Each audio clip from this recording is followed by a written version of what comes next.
My name is Mia Langston. To my co-workers at St. Clair Medical Center, I'm just another office employee, third floor, in charge of insurance files and patient billing. The woman who brings lunch from home in reused glass containers, sometimes stopping by the nurse's lounge to reheat food in the clunky old microwave. I often joke that I'm the three-outfit woman, because I rotate the same 3 professional outfits year-round, arranged carefully to look like a full wardrobe. No one there knows I'm the only daughter of Von Langston, the man behind Langston Development, the real estate empire that owns a quarter of Houston's skyline. I'm 29 years old, and for the past 3 years I've lived as someone completely different, just to test the man I once believed was the love of my life, Tyler Morgan. Tyler is a med student at Baylor College of Medicine. Tall, intelligent, with a dazzling smile. We met when I was volunteering at a community health outreach. He caught a stack of folders I nearly dropped, and just like that, it began. After a month, I moved into a small apartment near campus to drive him to class each morning. After 3 months, I started transferring him $5,200 every term for tuition. After a year, I was covering nearly all our living expenses. And I never once regretted it. I believed that if love was real, it shouldn't be tied to money. I wanted Tyler to love Mia, the ordinary woman, not Miss Langston with a black card and a 7-figure trust fund. I'd built a life around a humble $1,100 a month salary, with a 1-bedroom apartment where the ceiling fan rattled every night. But behind that curtain was another world. Every Friday night, I left the hospital at 6 p.m., drove to the underground garage of the Warwick Hotel, changed out of my faded work clothes into a silk dress, switched from my beat-up Toyota to the Range Rover I kept parked there on monthly lease. I drove straight to my family's lake estate, where floor-to-ceiling windows, a kitchen larger than my entire apartment, and a wine cellar Tyler never knew existed waited. My father knew about me and Tyler, and he never approved. "Sweetheart, how long are you going to keep living this double life?" he asked once as I entered his office, hair still smelling of parking garage fumes. "Until I know for sure that he loves me, not what's in my bank account." I sat down on the leather chair across from his desk. He sighed, pouring me a glass of Bordeaux he only opened for board meetings. "Real love doesn't need to hide, Mia. If he's the right one, you wouldn't need to pretend for 3 years." I glanced down at the delicate ring on my finger. A 3/10 carat diamond in a blue box that Tyler had dramatically presented to me in a cramped Mexican diner. I once believed it was a symbol of sacrifice, of how much he cared. What I didn't know was that the same week, he had spent nearly $1,900 on a Tag Heuer watch and lied that it was a knockoff from eBay. I lived 2 lives, 2 homes, 2 versions of myself, all to see if a man would love the woman counting every penny, or the one who could buy the entire building if she wanted to. 3 years. 6 terms. Over $31,000 transferred. I truly thought I was investing in our future. Until one day at his graduation party, an event I had secretly paid for, he looked at me and said, to the security guard, "She's not part of my family, please escort her out." And that's when everything began to fall apart. I started waking up every morning at 5:15, not because I was a morning person, but because Tyler wanted me to walk 30 minutes to the hospital and save on gas. He'd kiss my forehead and murmur, "Mia, you're the most frugal woman I know. With you by my side, I can get through anything." I'd smile, slip the pre-written check into his anatomy book, $5,200 for the new term. Underneath it I'd scribble, "Don't forget breakfast." He never asked how I always managed the money, never noticed the lunch bag I carried every day used to be on the cover of a fashion magazine, logo discreetly removed. I lived in an old midtown apartment, 12 minutes from the hospital, on foot. The walls peeled, the wood floors creaked under every step. But every Friday night, after my shift, I changed in the hospital restroom, tied my hair up, dabbed on soft pink lipstick, and ordered an Uber to the Warwick basement, where my Range Rover and tailored evening gown awaited. I'd then drive west to the gated Springwood Lakeside community. There they called me Miss Langston. The housekeeper waited at the door with a chilled martini and an investment report already tabbed for discussion. I often sat on the second-floor balcony, staring at the lights in the distance, wondering, if Tyler walked into this scene, with marble floors, a 10-seat dining table, and a private gym? Would he hold me because he loved me, or because he was overwhelmed? What does he actually serve as his Air Force? I always wanted to believe it was love. For 3 years I convinced myself that if I kept the secret long enough, carefully enough, one day when the truth came out, he wouldn't feel betrayed. That he'd understand. I just wanted to know if real love could exist in a moldy kitchen, on a modest office salary. And then I'd give him everything. The penthouse I had bought near the hospital, overlooking Discovery Green Park. I'd kept the key in my desk drawer for 8 months. Sometimes I'd take it out, look at it for a while, then tuck it away again. "You've never taken me to see your place since we got engaged," Tyler once joked as he stirred instant ramen. "After your graduation?" I smiled. "There'll be a surprise." I wasn't lying. I was just hiding the truth. As graduation neared, Tyler talked more about our future. He wanted a new car, a trip to Italy before residency started, a beach wedding with over 200 guests. "We'll figure out the money, right?" he said, holding my hand with confident eyes. I looked at him, the man who truly believed he had built his life from hardship, while I had transferred nearly $32,000 to him over 3 years, not including rent, groceries, and supplements. Each week, I still cleaned out the fridge, made shopping lists, from almond milk to the B12 vitamins he liked. He thought it was duty. I once thought it was love. But then, things started to feel... His old fossil watch suddenly got replaced with a Longines. When I asked, he said it was an end-of-year sale. He came home late every Thursday for group internal med study, but his books were untouched. I didn't question him. I quietly slipped a GPS tracker into the car key I had given him. And then I saw it. He turned into a luxury apartment complex in River Oaks, 2 nights in a row. I sat on my worn sofa, staring at the numbers draining from my side account. The one nobody knew about. Each month, $5,200 disappeared, exchanged for promises that never came true. The only thing still intact was the engagement ring and a growing suspicion. That night, Tyler came home later than usual. I'd made his favorite fettuccine with creamy mushroom sauce and a fresh salad. I sat alone at the table. The candle burned halfway down, my phone lighting up with the time. 9:47 p.m. He texted, "Studying cardio phys with the group. Heading back soon." When the door opened at 10:36, I looked up to see him walk in, tired-faced, but with a scent on his collar that didn't belong to me. It was subtle, expensive, not like anything I had ever worn. "Sorry the lab had issues," he said, leaning in to kiss my hair. "You're still up?" "Your favorite dish is waiting," I replied softly, as if talking to the air. He only smiled, took off his coat, skipped dinner, and headed straight to the shower. I grabbed my phone, opened contacts, my finger hovering over Thalia, my best friend in Baylor's HR office. I didn't call.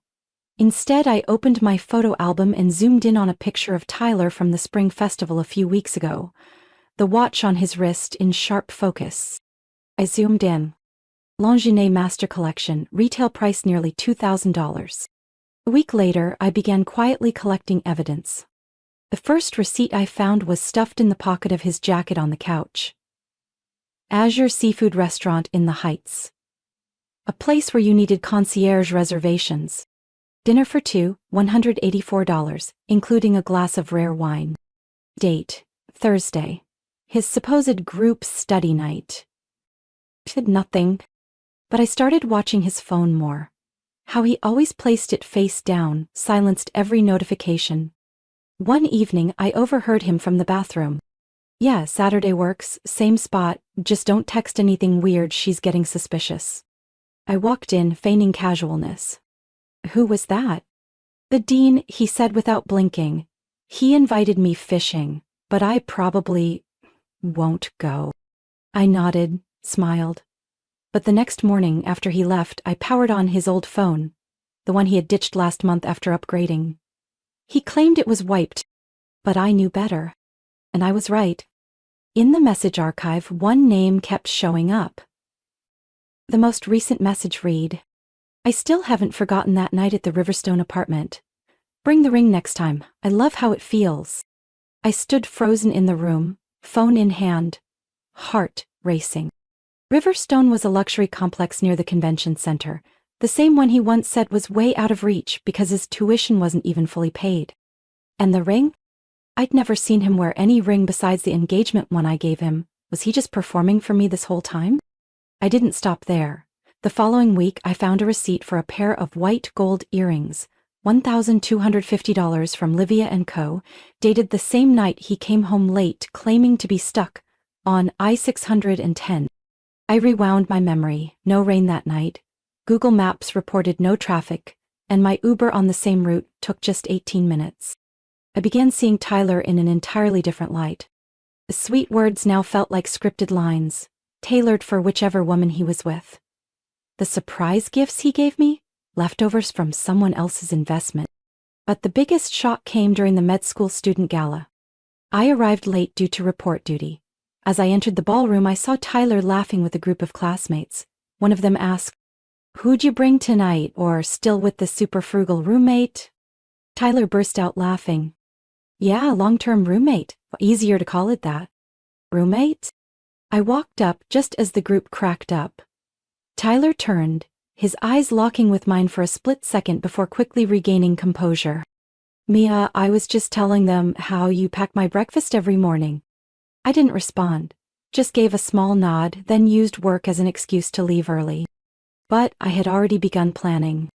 No tears, no rage, just cold, calculated clarity.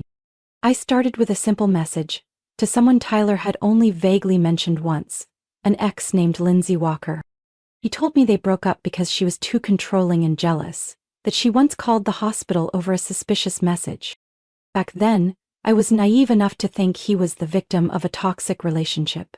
Turns out, every bit of that jealousy had a reason. Lindsay agreed to meet at a small cafe in Montrose. She wore a crisp white blouse, hair in a tight bun, her gaze cautious as I approached. But after a few sentences, the air shifted. "I've seen your photo," she said, "in his wallet, on his phone. You're the fiancé?" "Not anymore," I said quietly, setting my latte down. "I need to know if what I suspect is true."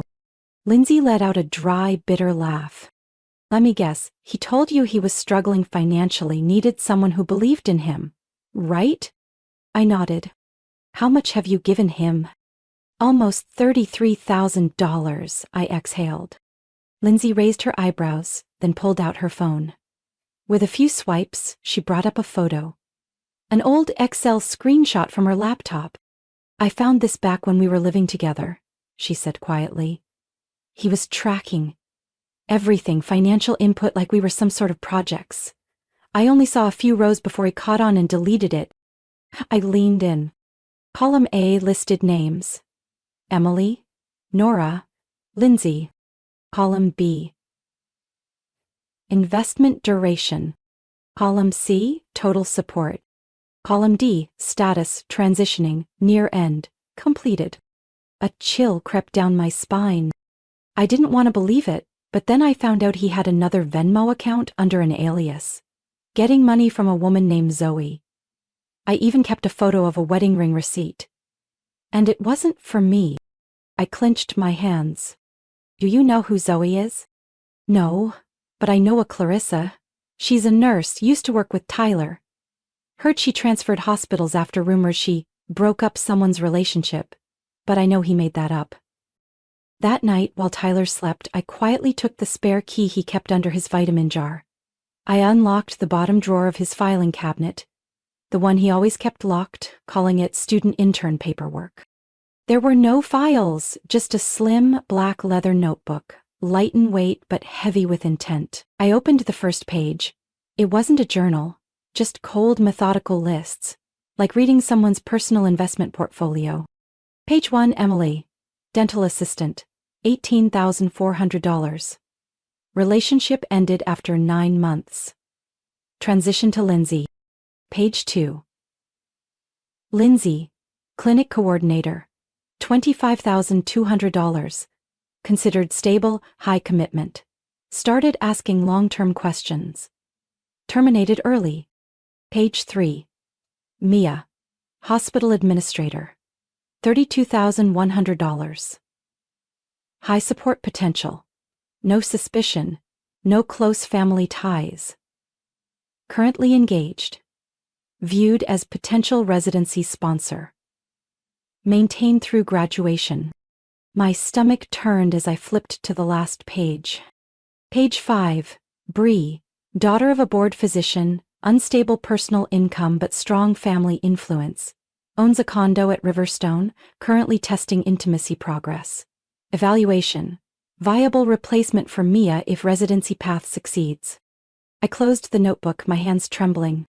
He didn't love me. I was just a long-term investment. And now, with a new stock offering higher returns, he was getting ready to liquidate me from his life. I didn't scream. I didn't cry. I just felt the thin sheet of ice beneath my feet finally crack.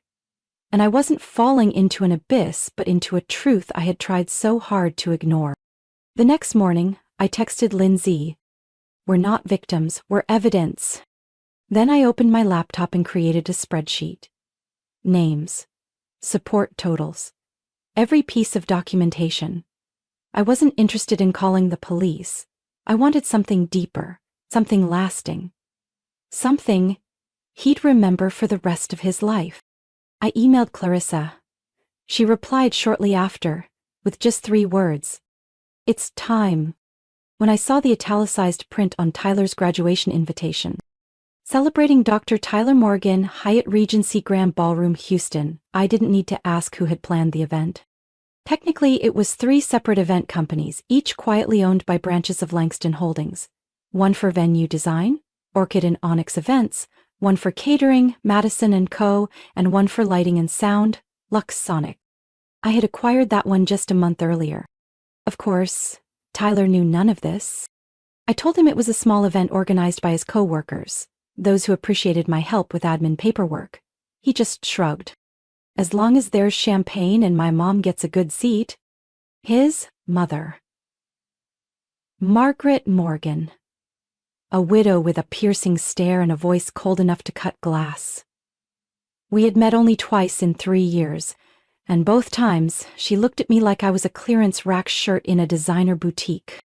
I chose a black satin gown, square neckline, low back. Elegant, not flashy. Minimal makeup, hair in a high bun.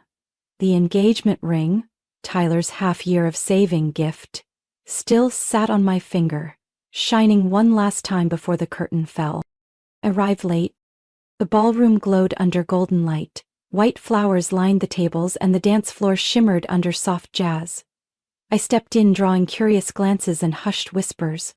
Tyler stood in the center, wearing a tuxedo rented from Davis Formal Wear, grinning brightly, champagne flute in hand. Next to him, Margaret in a deep blue dress, pearls glowing at her neck. When he saw me, his smile faltered, then quickly returned, strained. I looked around. Not a single seat near the main stage had my name. I approached one of the event staff and quietly asked about the seating. He checked the list and frowned. I'm sorry, your name doesn't appear on the primary layout. I'm the one who signed the ballroom rental agreement, I said calmly, and the fiancé of the guest of honor. He nodded nervously and asked to double check before slipping into the back. I took a few more steps and approached Tyler's group of friends. Some looked uncomfortable. A tall brunette in a red dress leaned over and whispered something to Margaret. She turned around, eyes icy. Oh. Mia, right? She said, not bothering to hide her disdain. I thought you had a night shift. And head down the hall, I'm like, I was supposed to, but for a night this significant, I figured I should personally attend the closing act. Margaret narrowed her eyes, but before she could reply, Tyler stepped in. You made it, he said stiffly. I was going to call after the ceremony. To do what? Thank me for being left off the guest list? Before he could respond, Margaret cut in. It seems you're disrupting someone else's event? Shall I ask security to escort you out? I looked at her, then at Tyler, then at the woman in red, her hand resting a little too naturally on his arm. I nodded. Fine, but before I go, I have a little gift. I walked up to the main table, picked up Tyler's champagne glass, gently slid the ring off my finger and dropped it in. The diamond hit the bottom with a soft ting. But to me it rang out like the bell that ends a performance. "Congratulations, Dr. Tyler Morgan," I said clearly. "May you find plenty of new investors. Let's hope they don't ask for refunds." I turned away without waiting for a reaction. No explanations, no tears. Every step I took across that ballroom felt like walking through 3 years of my youth that had been used. But now, I was turning it into a weapon. The doors closed behind me, sealing off the noise, leaving me no longer the woman standing in someone else's shadow, but Mia Langston. And I was ready to be myself again. I didn't go back to the Midtown apartment that night. Instead, I drove straight to Langston Pearl Tower, took the private elevator to the 41st floor, where my penthouse had waited quietly for 3 years. The doorman gave me a respectful, slightly surprised nod. "Welcome back, Miss Mia. Been a while."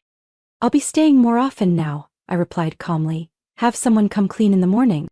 The 3,400-square-foot apartment opened before me in warm amber light.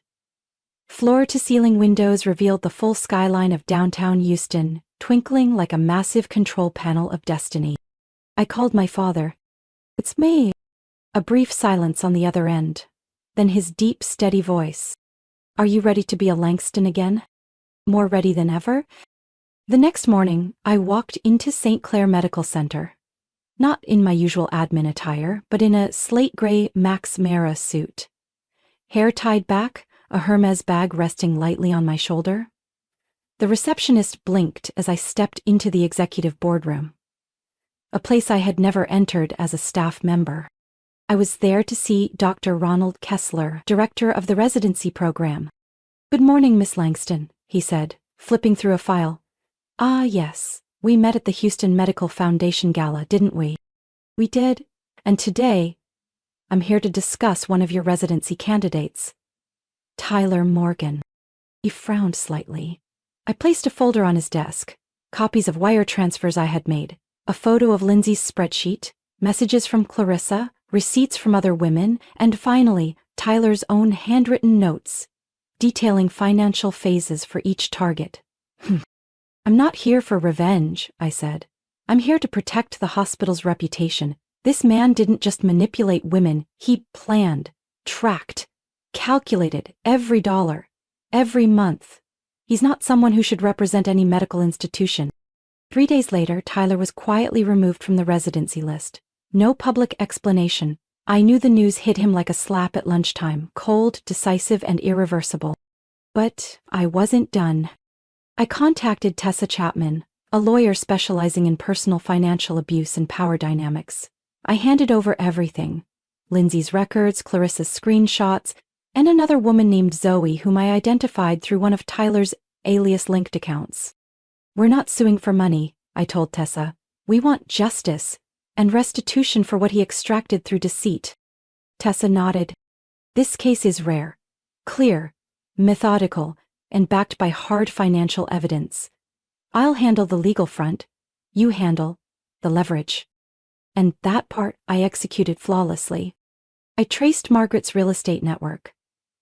Tyler's mother, who managed a brokerage office at the Haven Group, specializing in vacation homes for wealthy out-of-state clients. Langston Development, my family's company, was one of 3 exclusive land providers that the Haven depended on. All it took was one email and a follow-up call from our legal team. 3 weeks later, Margaret lost access to every lakeside listing under Langston's portfolio. A California investor she was courting for $1 million deal suddenly had a change of heart, lost confidence in the firm. No reason was named, but I knew. And so did she. Tyler started texting. First, "We need to talk." Then, "This is going too far." Finally, "You'll regret this if you keep pushing." I didn't respond. I forwarded every message to Tessa to strengthen our case for financial damages. None of this was retaliation. Always balance. Tyler once saw me as his highest-yielding investment. I was simply making sure he paid the price, financially and professionally. Just 3 months after the party, Tyler Morgan's name disappeared from all residency communications at St. Clair Medical Center. In the internal system, his file was marked no longer eligible, with a single line explaining the reason: failure to meet ethical standards. I knew he had scrambled to secure a spot at Greenwood Memorial, a small community hospital on the outskirts of town, nearly an hour outside Houston, with no accredited residency program tied to the state medical board. Place for those who need to start over. The only problem? Tyler had nothing left to start with. My legal team had done its job. Lindsay, Clarissa, and Zoe each received fair compensation. There was no scandal in the press, but just enough whispers that a few employers rescinded their offers. Somehow, photos of Tyler's old girlfriend investment spreadsheet began circulating in professional forums, no known source. I didn't need a public war, I just needed people to remember the name Tyler Morgan as a cautionary tale. By late October, I attended the Houston Medical Foundation Gala, an annual gathering of the biggest names in healthcare, finance, and philanthropy. The welcome banner read, "Ibble Diamore Sponsor Langston Healthcare Initiative." I didn't come with my father, I came alone. The dress I chose was a deep teal sheath, simple, form-fitting, and sharp as a blade. Hair in a low bun, jewelry minimal. I didn't need flash, my last name did the talking. I entered the grand hall to the sound of violins and the soft clink of crystal. Several attendees greeted me with handshakes, well wishes, and congratulations on officially becoming Chief Financial Officer of the Langston Foundation, tasked with reinvesting in ethical, transparent residency programs. Then I saw him, standing by the buffet table, wearing an ill-fitting rental suit, eyes panicked as they met mine. Tyler Morgan. No longer dazzling. No longer confident. Just a man realizing his mistake far too late. Next to him stood an older man in nursing scrubs, likely his supervising preceptor. No one approached them, no introductions, no interest. Tyler stared at me like I was a ghost. I simply smiled. I didn't approach, I didn't say a word. A few moments later I was invited to give brief remarks. I used to believe that to be a great supporter you had to stand behind someone else, I said, scanning the room. But I've learned that those who stand up at the right time can change entire systems. I raised my champagne glass and turned toward the side of the room where Tyler still stood, as if frozen in time. I didn't say his name. But I knew and he knew and everyone in that room knew, who had truly been taken off the board. After the speech, a senior executive from the Texas Medical Board approached me. "Mia, I hope you'll consider joining our ethics review committee for next year's residency evaluations. We need people like you." And I nodded. On my way out of the gala, I caught Margaret's gaze, Tyler's mother, from across the table. She wore black, her eyes dimmed, like someone who had just lost not only her reputation but the future she had once tried to build through her son. She lowered her head. For the first time she said nothing.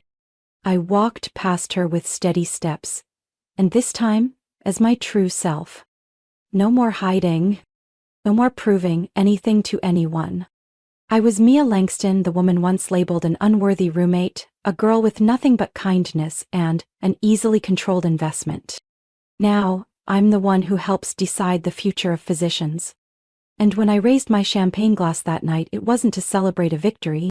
It was to honor myself for having the courage to let go of someone unworthy and reclaim who I truly was. Mia's story is a powerful reminder that kindness should never be an open door for exploitation.